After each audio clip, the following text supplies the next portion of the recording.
from the University of Brazzaville, Congo, and she will talk about triple lines on cubic trifolds. Okay, thank you. Good morning to people from Chile, and good afternoon to people from France. First of all, I would like to thank the organizers for giving me the opportunity to give a talk in this workshop. And today we are going to talk about triple lines on cubic trifolds. And this is the outline of our presentation. We will start by an introduction as usual, and then we will talk about lines on cubic trifolds. We will also study Eckart points on cubic trifold, see multiple lines on cubic trifold. We will be looking at curves on the final surface of a cubic trifold. And finally, we will study the link between triple lines and the curve of lines of the second type. A cubic trifold is a smooth hypersurface of degree 3 in the projective force space. As examples, we have the famous cubic, the Fermat cubic, which is given by the first equation, and we have the Klein cubic, which is given by the second equation. As our title shows, we are interested in the study of lines in a cubic trifold. So through our presentation, we will denote by X the smooth cubic trifold defined over the field of complex number C. We will consider the Grassmannian of lines in the projective force space, which is the set of lines in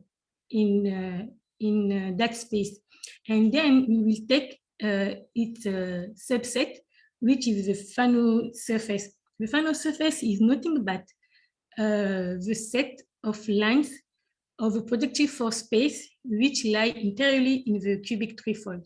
And we can write it like that. We can put an algebraic structure on this set, and once done, we can note that if X is a smooth cubic trifold, then the Fano surface of it is also smooth. Lines on cubic hypersurfaces have been studied by Clemens and Griffiths in 1972. We have to note that all lines in cubic hypersurfaces are not of the same kind. They are either of the first type or of the second type, depending on the decomposition of the normal bundle of the line in X. Therefore, we have this definition which tells us that lines which admit such decomposition of the normal bundle of the line in X are called lines of the second type, and those which admit this decomposition are called lines of the second type. An alternative description of the different kinds of lines on cubic trifold is given by the following lemma, which says that a line on a cubic trifold is of the second type if and only if there exists a unique two-plane which contain it and is tangent to X at every point of L. But then, if L is a line of the first type, then there is no such a plane. We have to note that the generic line on the cubic trifold is of the first type. We will introduce some notation that we will use through our presentation. So we have that as the homogeneous coordinates on the projective force space, and we will be using the Plukha coordinates of the Grassmannian of line in the projective line space that we will denote by P I, D, with 0 less or equal to I, less to D, less or equal to 4. Also, we will denote by this equation the equation of the cubic trifold in the projective force space.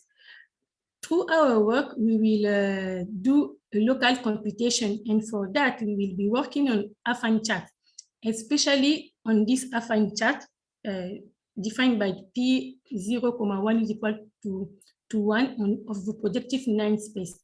We recall that a line on a cubic threefold is a point on the Grassmannian of lines with projective force space. And such a line corresponds to a point generated by two points that we denoted by V0 and V1 in the projective force space. And we can write them like this on our affine chart. And finally, we will use these 6 Pluka coordinates as the local coordinates on the Grassmannian of lines in P4.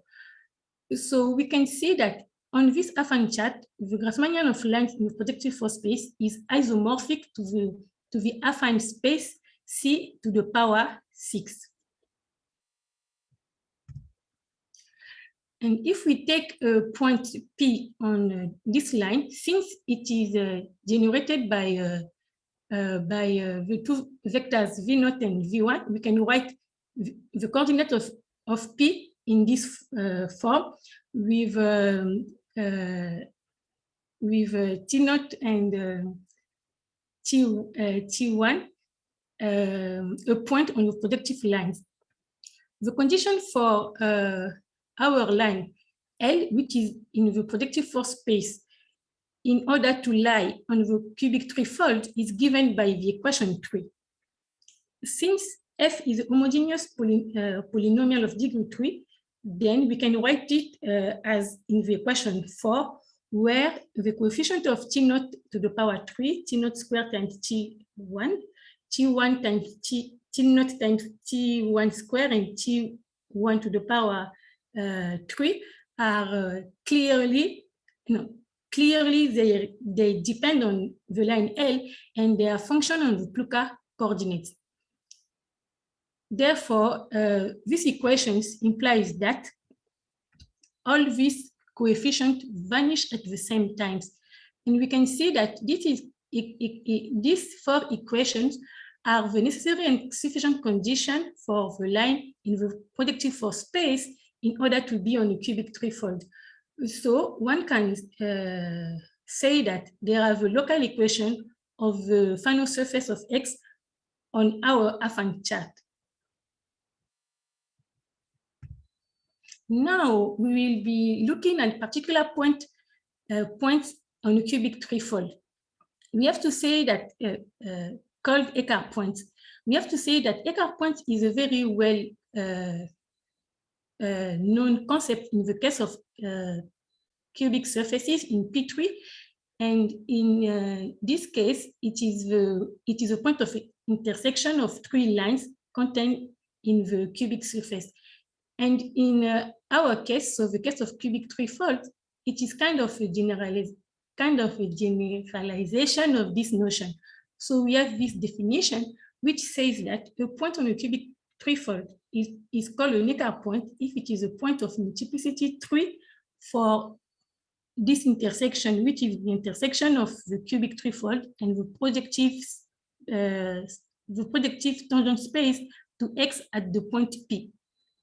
So we have this sentence which tells us that saying that P is an Eckart point on a cubic threefold is the same thing as saying that this intersection is a cone with vertex P over an elliptic curve. Therefore, this proposition which says that a point on a cubic threefold is an Eckart point if it is contained in infinitely many lines. So we have some features on Eckart points on cubic threefold. Clemens and Griffiths proved in 1972 that there are at most finitely many Eckart points on a cubic threefold.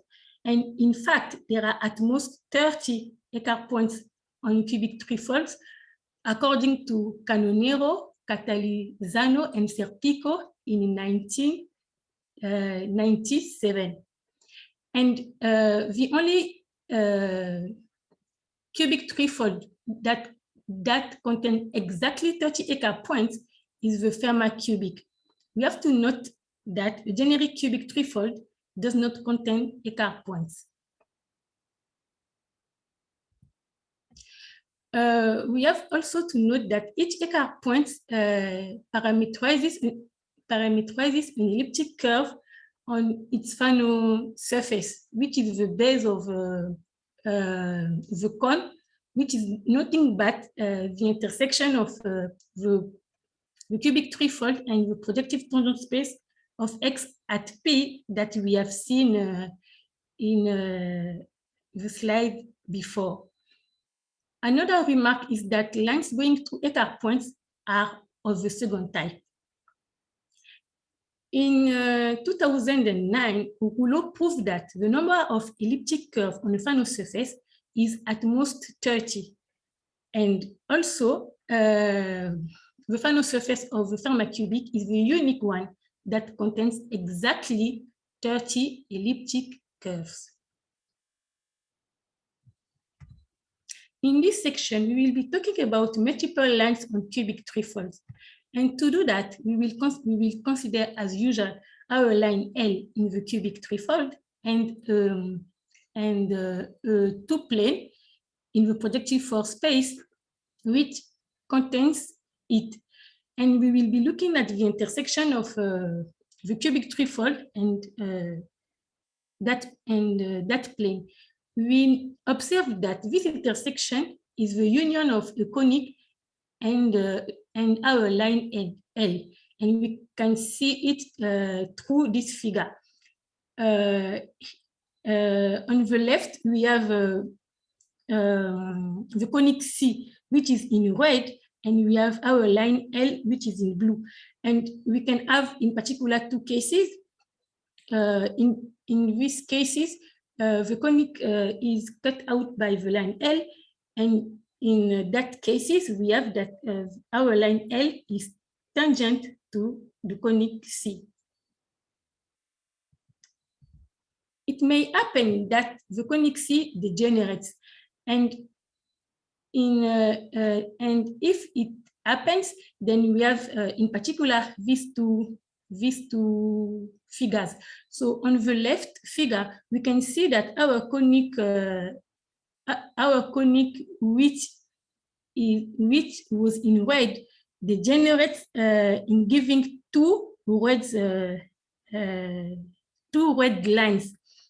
And on the figure on the left, we notice that we still have two lines in red coming from the degeneration of the conic, but these three lines meet in one point.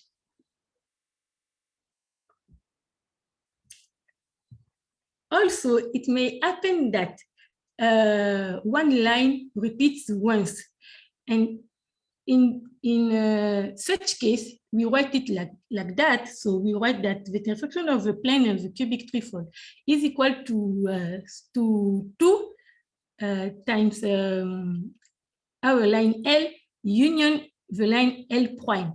And we can see that in this figure where the conic degenerates in giving us two lines.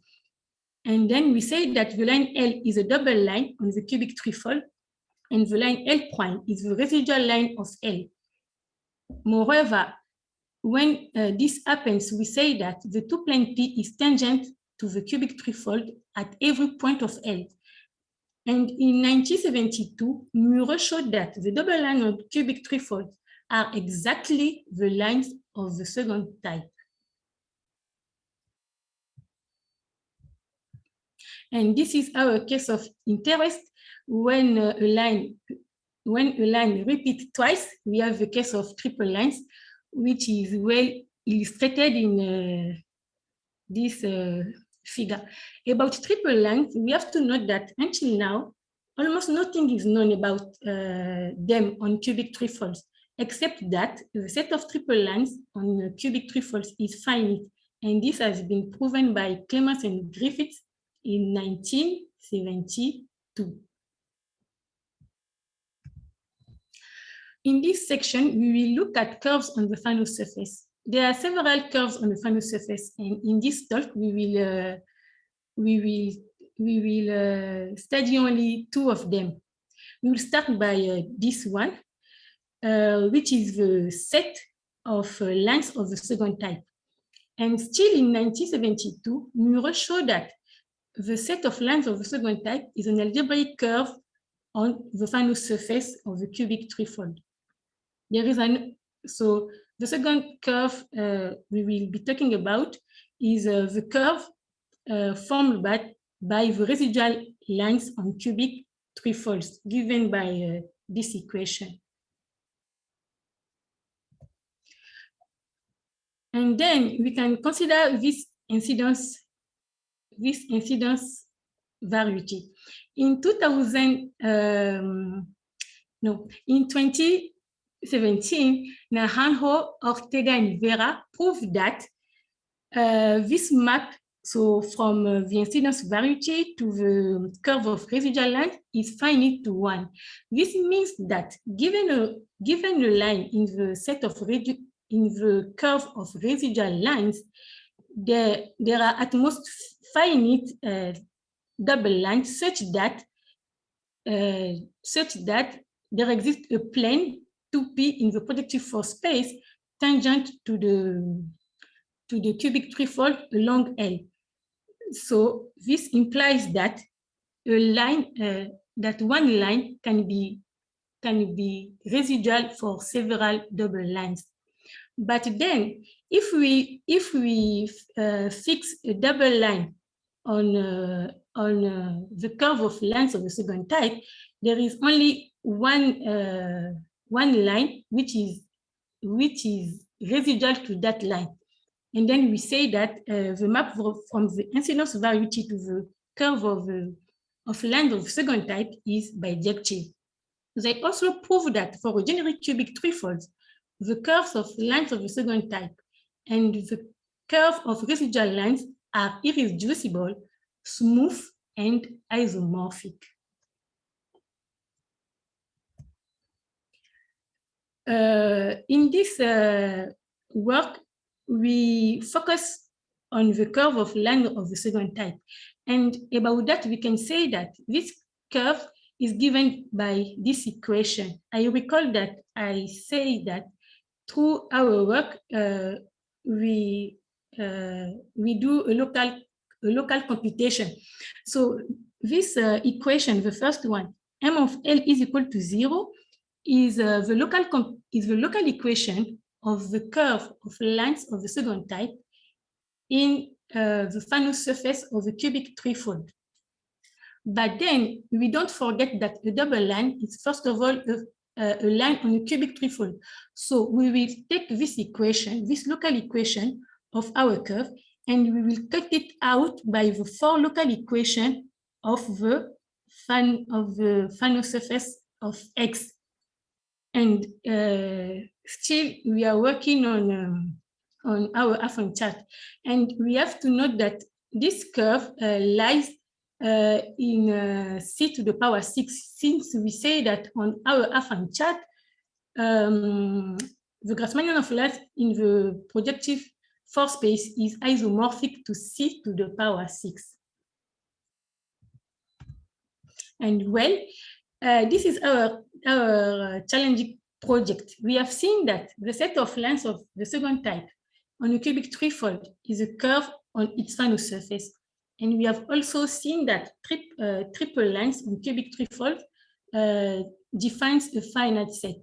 So, so we can ask ourselves, what is the link between these 2 concepts?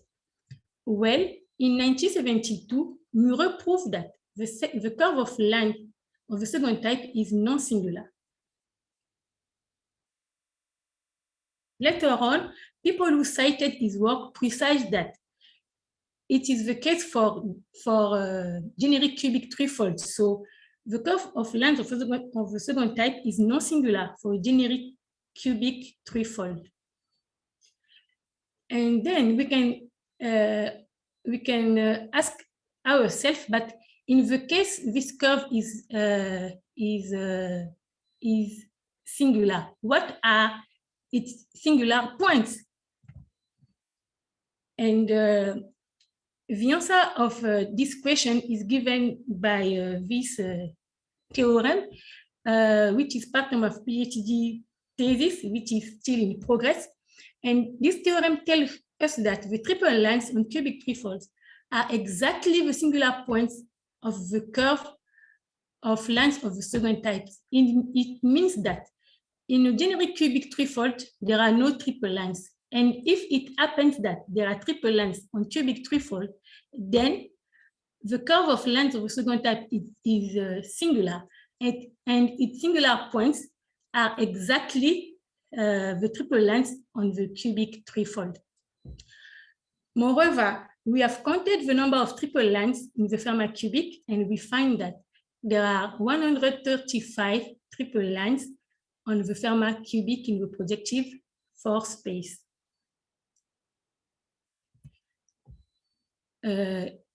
This has some remarks that we can make from our work.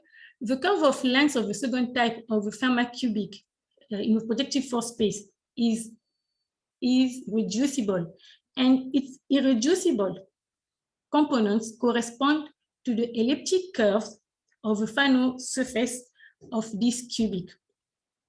Moreover, the intersection points of the irreducible components of the curve of lines of the second type of the Fermat cubic are exactly the triple lines. We also notice that in the case of the Fermat cubic, each triple line goes through 2 Eckart points. And finally, we can say that this is not only for the Fermat cubic, but it is for cubic trefoils that contain Eckart points. We can say that the elliptic curves on the final surface parameterize the line on the cones. And this has been said by Turing in 1971. And what we notice is that the triple lines on the cubic trefoil correspond to the inflection points of these elliptic curves. We can also say that the curve of length of the second type of the cubic trefoil may contain the main component, which is not parameterized by a Eckart point. I thank you for your attention. Okay, thank you very much, Grace, for this nice talk.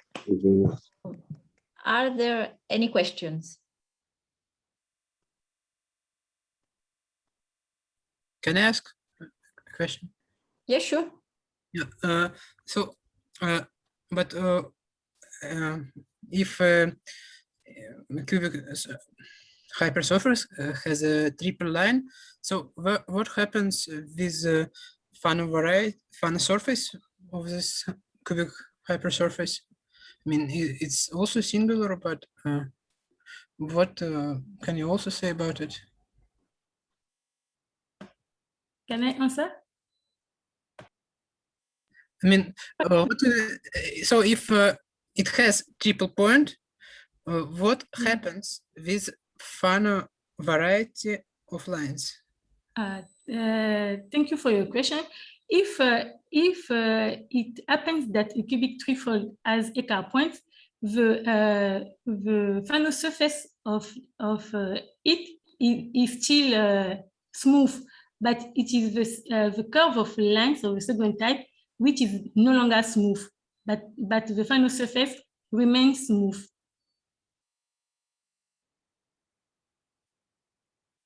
Thank you.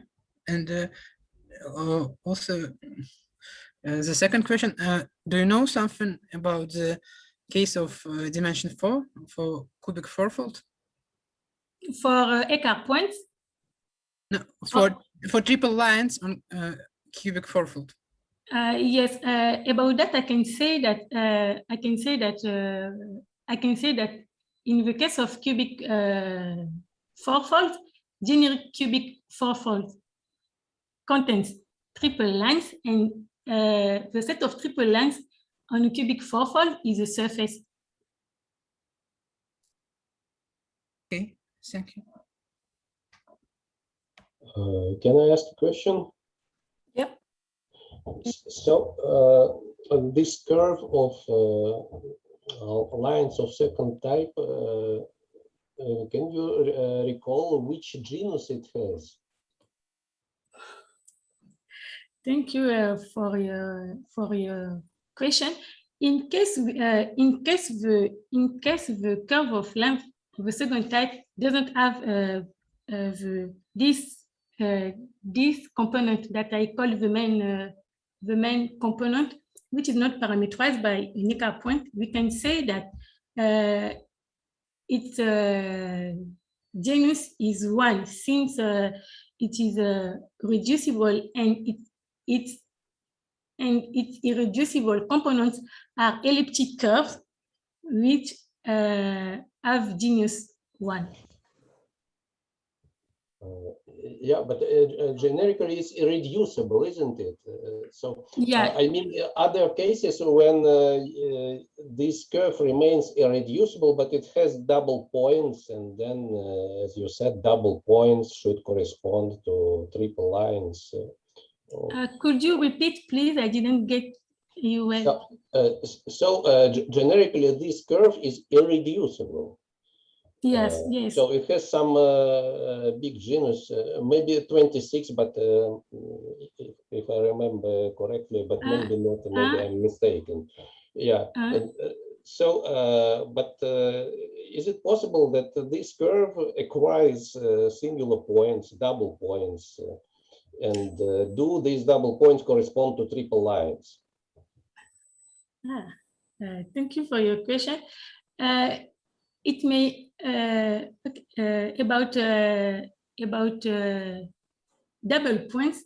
We are still working on it. We haven't found yet, if I can say so, triple lines which correspond to double points of cubic threefolds. No, what we have found up to now, it is triple lines which correspond to the point of intersection of the irreducible components of the curve of length of the second type. So for that, we are still working on it. Okay, thank you.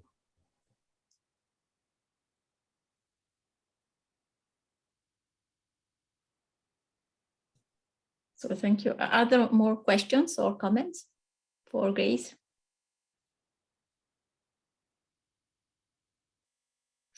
Okay, if not, let's thank Grace again